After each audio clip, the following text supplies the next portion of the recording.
mines.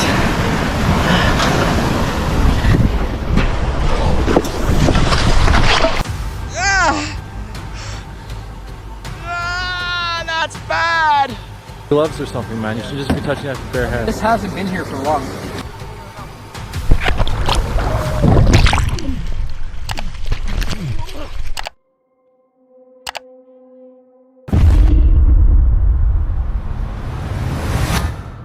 The Bored Pirate is a channel built around a unique passion, searching for sea glass. Most of the videos take place along quiet beaches, where hours are spent combing through sand and surf in search of colorful fragments. But this time, the creator chose a much more dangerous location. I think I'm coming up on the beach. Looks like there's a lot of goats or sheep over there. Oh, really slippery. These rocks are covered in algae, and there's just sharp stuff everywhere. It's really dangerous going to landfills. But sometimes they're gold mines.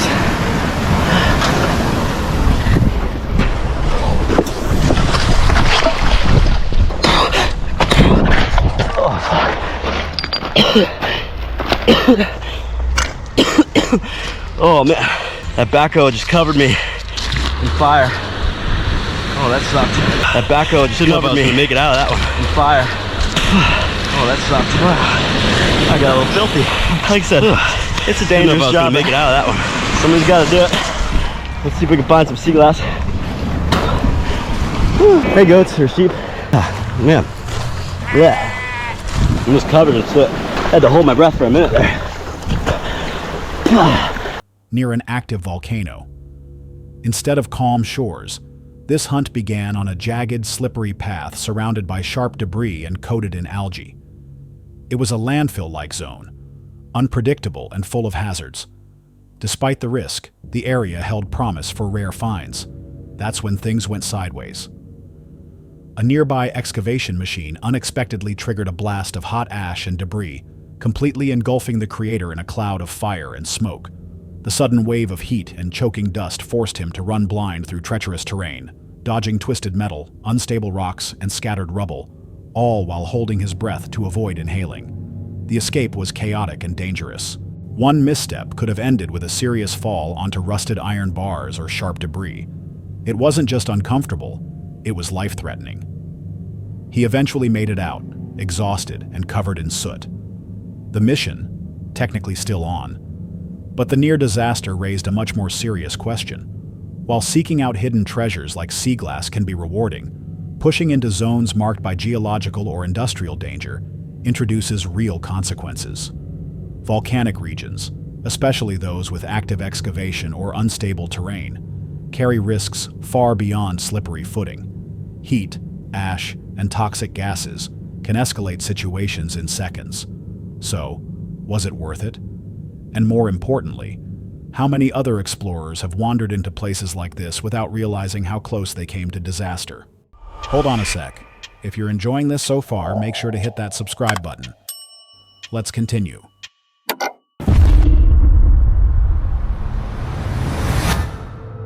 Fishing is usually thought of as peaceful, a quiet time by the water, waiting for a catch. But not every trip ends with just a fish.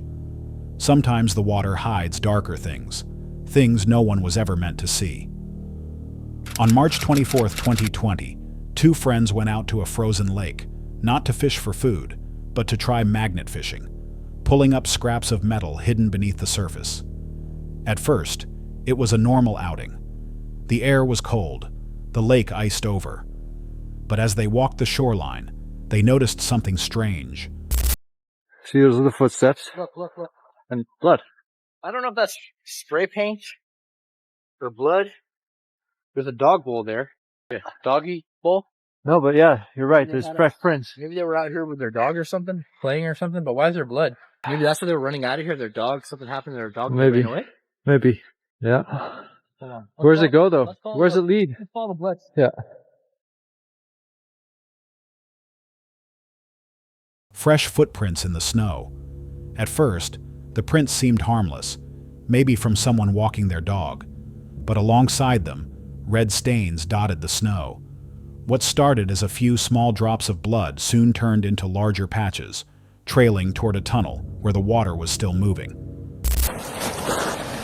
If you're right though, I don't want to see that shit. Oh, did you see? Man. Oh, Bro, that's a it's dead just dog. like the deer. Do you smell that? I don't know if it is a dog, but there's a dead animal in there. Well, don't touch it with your bare hand. What the fuck? What? You got blood on you, man. Fine, there's water here.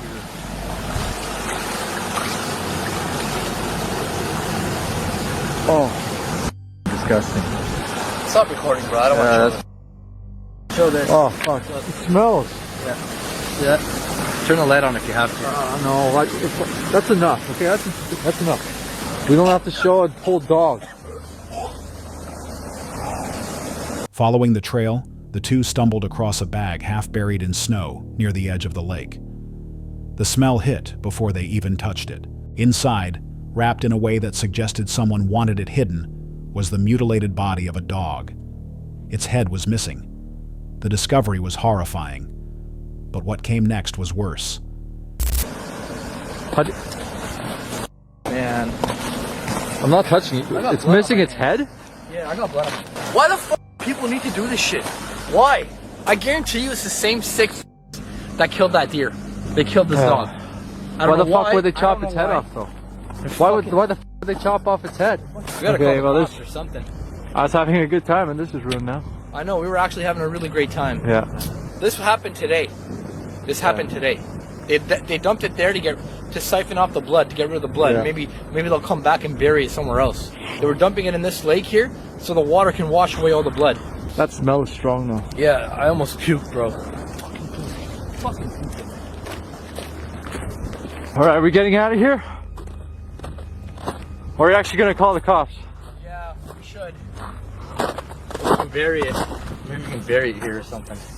We'd have to dig a hole though. I don't have a shovel. We don't have a shovel, man. I have a machete. Man, what? I don't get it. What the fuck? Hold on, come here, bring that camera. Why do people need to do this shit? Even if that was their dog and it was sick, bury it at least. Why cut off his head? You know? They're just sick fucks, man. They're just sick. No normal person would just cut off the head of a dog. Guys, like, I don't have a dog. I've always wanted one. I have two cats that I love very, very much. I want to see if this machete can dig. I mean, the ground is really soft. We can, like, bury it over there. That's what we gotta do. What is that? What? The doggy bowl? No, look in the water. I don't see anything. Look at that. There's like a metallic box there. Where? Look at the water. I can't see it. Okay. No, I don't see it. Bro, look. That way. Look in the water. My hands are frozen from that ice cold water. Yeah. There's a... It's not a rock. Where's the magnet? We left it behind where the backpacks are. I'll go grab the magnet. Hold on. Wait, we don't even need it. We don't even need the magnet. It's not deep. Huh? I think I can fish it out. No. No. What? Bro, look at the box. You can't get that on camera? Look what's what's near it. Look at the red water. There's more blood in that box. Are you kidding? I'm gonna get the magnet. Go get the magnet quick. Look, that's a metallic. Look at that shit. Are you kidding me? There's blood coming out of that box. Come on, man. This. Bro, there's blood seeping out of that box. Here, gimme. Take that. I'm already wet and my hands are my hands are red. No, it's cold. My hands are red because they're so cold. You touched that bag too. That's actually probably blood. I never want to come back here again. I guarantee you these guys were here to dump this dog and we showed up. Why the f would they put it in a box? Look at all that blood. Yeah, I see. Put on some gloves or something, man. You should just be touching that with bare hands. This hasn't been here for long. And I guarantee these guys are going to come back for this. Oh, that's heavy. Oh my god. Look at all that blood. You actually think it's a head?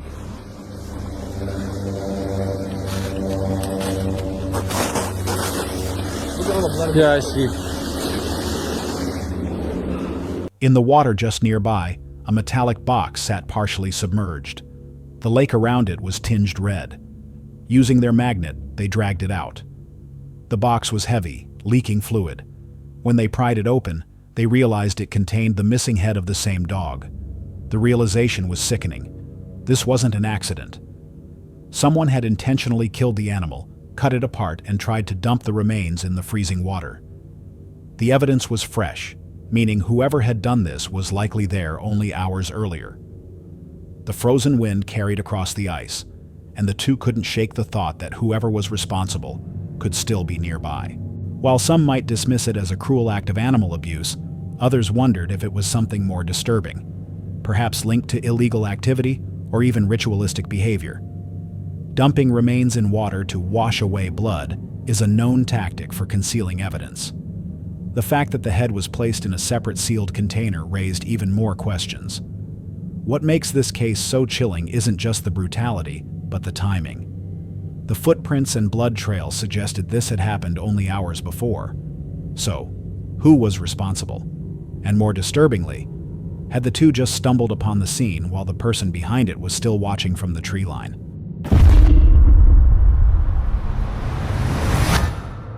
Brody is someone who seems to be living the ultimate dream, traveling across remote islands, camping under the stars, spending most of his days out on the water fishing, eating what he catches, and enjoying every moment with friends.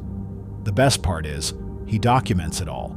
His videos are not only entertaining, but also incredibly informative, as he often demonstrates survival and fishing techniques in real time. In this particular trip, he set off to a secluded island off the coast of Australia. What started as another exciting adventure soon escalated into something far more dangerous. I've been camping for the last couple of days and it's time to get a feed. But to give myself an extra challenge, I'm actually after a venomous species of fish, using my bare hands to catch it. Go, Strider. Stay there, I got ya.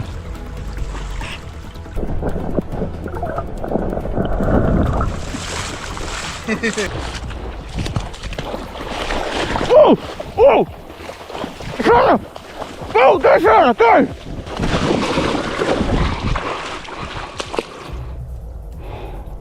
Where'd it go? Good girl, box it in. Box it in. Ooh. This could be lunch. Where'd it go, Strider? Where is he?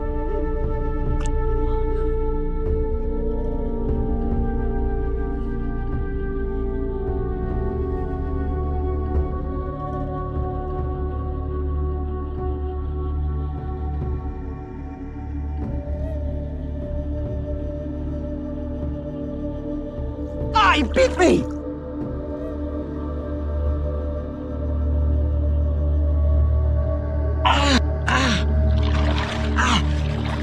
There he goes. After spending a couple of days camping, Brody decided it was time to catch some food. But instead of going the easy route, he gave himself an extreme challenge. Right in front of me, under this little pebble, I'm pretty sure.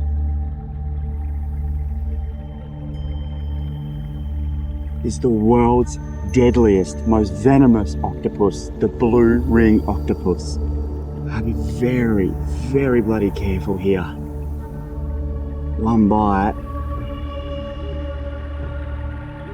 Can't see. In this angle, that's not going to work because as much as I want to get that shot, I do not want to get bitten by this beautiful, beautiful thing. So I need to cruise around here so I can see what I am doing. Look at that.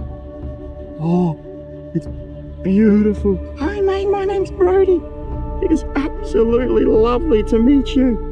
Hi. Hi. Wow. Oh, please don't go that way. That's my body, mate. That's the wrong way. Attempting to catch a venomous species of fish with his bare hands. During the process, he suffered a minor bite. While painful, it wasn't enough to slow him down. He continued his exploration, pushing the limits even further by seeking out some of the most dangerous creatures in the area. The very next day, while walking along the beach, he spotted a pufferfish stranded on the shoreline. Wanting to help, he picked it up carefully and released it back into the ocean. But in a shocking twist, the fish bit him hard. Right now that he was not friendly.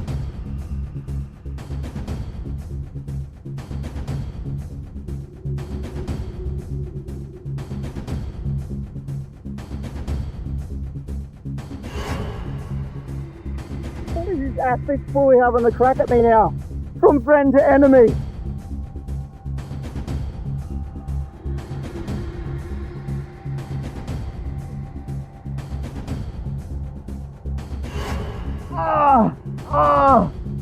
Oh, holy shit.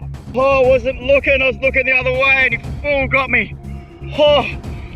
Oh, that's really bad. Oh, he was so fast. I deserve that. I'm not mad at him. I gotta go to the hospital.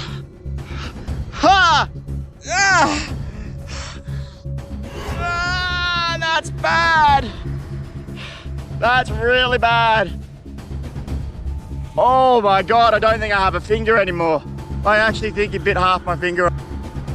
I just looked away for 5 seconds. Come on, pick up. Hey Dad, this is a little bit of an emergency call. Nothing, not fatal, but I got bit by something in my fingers, or sort of down to the bone.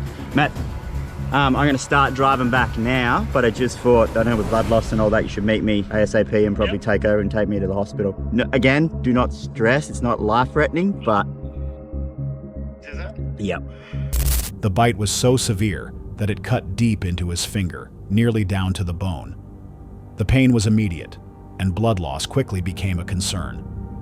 Realizing the seriousness of the situation, Brody rushed to the hospital where he underwent surgery on his injured hand. Many viewers praised Brody's adventurous spirit, but moments like this highlight just how dangerous interacting with wild marine animals can be. Pufferfish may look harmless, but their strong teeth are capable of inflicting serious injuries. For content creators like Brody, there's always a fine line between adventure and recklessness, and this incident serves as a reminder of the real risks behind the camera. Brody eventually recovered and took a short break from filming, but it raises an important question. Is capturing the perfect shot worth risking permanent injury? Would you take the same risks if you were in his position, or would you play it safe?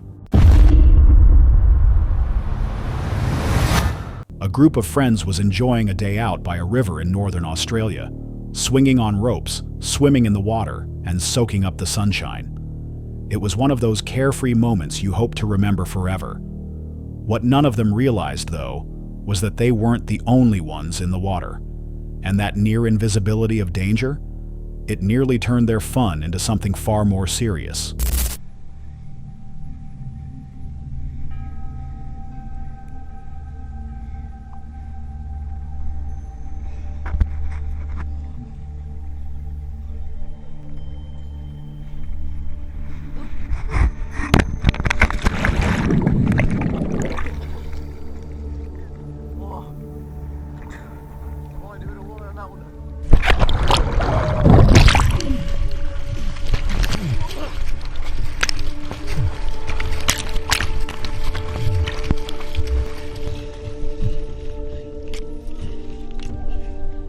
As one of the guys splashed into the river, the camera caught something terrifying. A massive crocodile surged from below, heading straight toward him. Somehow, and it's not exactly clear how, he made it out unharmed. The reptile either miscalculated or veered off at the last second. Still, the fact that it came that close is chilling enough. Despite the odds, the guy escaped, and the footage speaks for itself. That was no near miss. That was a razor-thin line between thrill and tragedy. It's hard to say exactly why the crocodile didn't follow through. Maybe the commotion of the splash threw it off, or maybe it went for the camera thinking it was prey. Either way, it's a rare outcome. Most encounters like this don't end so cleanly. It makes you wonder, how many times do people swim in those rivers without ever knowing what's lurking just beneath? And next time, will they be just as lucky? In another unsettling encounter, this time on a frozen lake, the channel Shay's Outdoor Adventure captured a strange incident while ice fishing. Shay, who typically shares peaceful fishing content, was out enjoying the cold morning when he was approached by someone exhibiting aggressive and bizarre behavior. Morning. Oh yeah. Man, you've been out here every morning and night too, huh? Yeah. Oh yeah, live scope is nice. Any luck the past couple days? Oh yeah. Yeah. Any nice walleyes? Yeah. Yeah. Brother got a real nice one yesterday. But yeah, you gotta be fishing right now. What's on that thing? Live scope, LVS 34. Yeah. All this goes right to my shaft. I know it, does. You better knock it off. What? Yeah. What? you too then. What are we up to? I don't know what you're even talking about.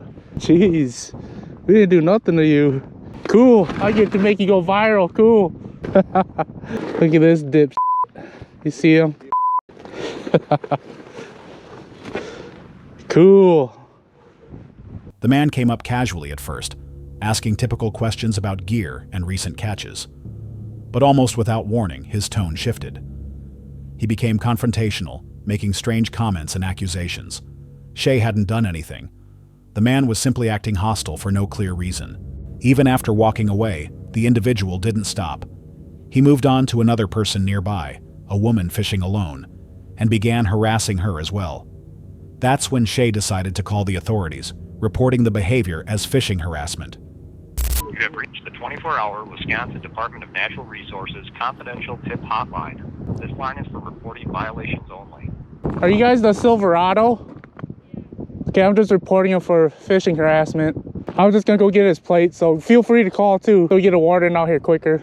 He came over here and said, I know where you live, I know where you're driving. Exactly. So we both got evidence, or I got it on camera, so. Really good. Well, good luck. Shay managed to get a photo of the man's license plate, and when police followed up, they discovered the vehicle's registration had expired. So not only had the man gone out of his way to bother strangers, but he wasn't even legally allowed to be driving. By the time officers arrived, the man was gone. He later returned, offering what could be called an apology, though his attitude remained defensive and accusatory. I just want to apologize. I didn't have any right to at you, but you guys have no right to be doing what you're doing. What are we doing wrong? Come on, man. You explain it to me. What did you bring to shore when you went there? What do you mean? Right after I came and confronted you. I went to go talk to the cops. No, they weren't there yet. They told us to go wait. I went to go take a picture of your license plate. It ain't my truck, so don't That's matter. fine. How do you know what truck's mine? The green one, because I asked the other guys. Oh, all right. So the cops want me to call them? Look at all the stuff you got on you. Yep. They'll be in contact with you. It's okay. I just said I'm apologizing, so. Understandable. Have a good- That wasn't no way to react this morning. No, it wasn't. That's why I'm coming and apologizing. Understood. Too. Despite claiming he was sorry, he continued questioning others and trying to justify his earlier behavior. Unfortunately, this kind of unprovoked aggression is becoming more common in public outdoor spaces. Whether it's fueled by substance use, personal issues, or just a bad attitude, some individuals seem to seek out conflict, even in peaceful environments like a frozen lake.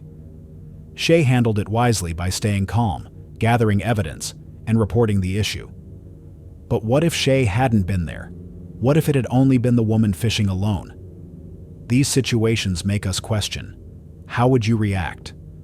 Would you stay composed, or would you stand your ground and risk things escalating? Brant is a popular YouTuber known for producing top-tier fishing content, clean visuals, good storytelling, and consistently engaging footage. In this particular video, he heads out to a pond with his friend Ron, who claims to have exclusive access to fish the property. The area was said to hold some massive bass, and hopes were high for landing a few impressive catches. So we are all White Castled out. We're headed right now to apparently a big trophy bass lake. That's what I'm told. But we're headed right now. I expect to see at least a 7-pounder. I hope so. My PB bass is only 2 pounds, so anything over that, and I'm thrilled. Let's go rock and roll. So this is lake number 1 right here, folks. Oh, good gosh, there's fish already taking off from the bank right there. Now, this is supposedly a trophy bass lake. There's 2 different lakes we get to fish. We're gonna start right here and just see what happens. And then we're gonna go over the hill right there to the next one. And hey, I'm wasting time, man. They arrive with excitement and begin by targeting the first of 2 private lakes. From the very start, things look promising. Fish are active, and within minutes, Brant hooks one on an early cast. It's not the biggest, but a solid sign of what the day could bring. Yes, there he is. First fish, second cast, and he's not a big one. He's not a big one. Ron's yelling at me. Ron's tangled up there, and I'm like trying to get him to come down here and fish. That's a little guy. We're not going for little guys. As they continue to fish and move around the lake, the situation takes a turn. What are you doing out there? What's going on out there? Guys, there's somebody yelling at us from that house up there. We have permission to be here. Hey, you don't have no permission to be here? Ron, dude, this guy's literally yelling at me for fishing here. Dude, we're with Ron. Gary, it's me. Stop. Are you okay? I'm fine. Gary, Crap, what in the world? dude, calm down. Hey, Ron. I didn't know it was you. We've been having some problems out here with people coming out here. We're not here to hurt nobody. We're just trying to scare people off. We've had stuff missing around here. I totally understand that. I'm more mad at Ron because Ron said he had permission. I do have permission. Yeah. Did you not know I was in town? Or I didn't know. You call me before you come. All right, Cole, man, what's your name? Gary. Gary. All right, sir. Gary, listen, I've owned land, I've owned property. I understand. I completely understand, but I'm like a little freaked out right now. Yes, sir. All right. Yeah, Ron's got permission all the time. I don't even know if I can fish in here anymore, dude. I have never had anything like that happen to me in my entire life, especially when you actually have permission to fish somewhere. And I get it, but holy cow, dude. How are you so calm? I'm not like necessarily calm, but it's just like I get it. I understand. Like if I own land like this and people were trying to steal and stuff, I would probably be a little like I get. A voice shouts from a nearby house, someone accusing them of trespassing. What follows is a tense exchange. The man doesn't recognize them at first and demands answers. Ron tries to de-escalate, identifying himself and explaining that he has ongoing permission to fish the area. After some confusion, the man, who turns out to be someone Ron knows, realizes it's a misunderstanding. Apparently, there had been issues on the property recently, with unknown visitors and reports of missing items. Even with permission, the encounter clearly rattled Brant. He reflects afterward that it was one of the most unexpected and uncomfortable moments he's had while fishing, especially considering they had every right to be there. This incident highlights how having permission alone may not be enough when entering private land. Without clear communication, misunderstandings can escalate quickly. It's not uncommon for landowners, especially those who've experienced theft or trespassing, to respond with suspicion or even aggression. It raises an important question. How many close calls like this happen that aren't caught on camera? And next time, would things go as smoothly, or could it end much worse? That's all for tonight's video. Which encounter gave you chills? Let us know in the comments below. Got your own experience? We want to hear it. And whatever you do, don't miss what's coming next.